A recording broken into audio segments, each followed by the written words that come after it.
Good morning guys. Sunday ngayon. Ito ang ulam ko. Gisadong ampalaya. Bitter melon. Stir fried.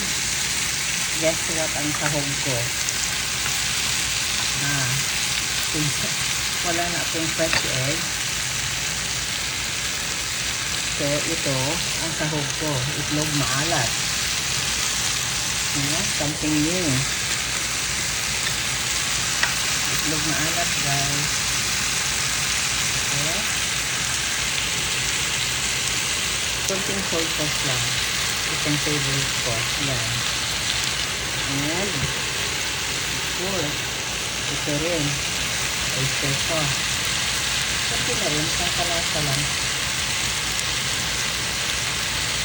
Yan, mga two tablespoon lang yata. Kasi isang ano lang ito. Isang ampalaya lang ito. Only one bitter melon. So, yan lang. I-mix ko lang. Nalilagay kung ano. Yan lang ang ano. Ito na guys. Gisado ampalaya. Sarsi lang sa kami. Stir-fried bitter melon with salted duck egg. Yan ang duck egg. Yan.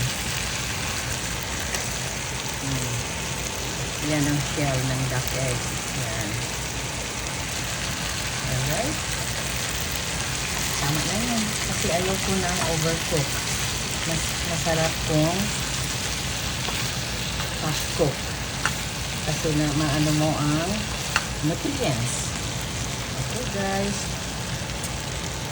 Masilit lang. Ito ang lunch ko ngayon. With of course my kanin. Stir-fried ampalaya or bitter melon with salted duck egg. Para maiba na rin, okay? Since naubusan ako ng regular egg. So, salted duck egg yan, guys. I'm sure. Very yummy yan.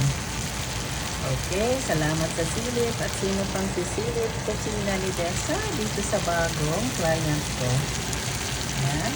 Lami kayo, guys. I can't wait for lunchtime. Yan. Gisadong ampalaya with salted duck egg. Salted duck egg, guys. Lami tayo. Yan. Salamat sa silip. Lami. Dali, mga onta. Taod-taod mga makaon. Bye-bye. Happy New Year. Happy New Year. 3 more days. Happy New Year na. Okay, bye-bye.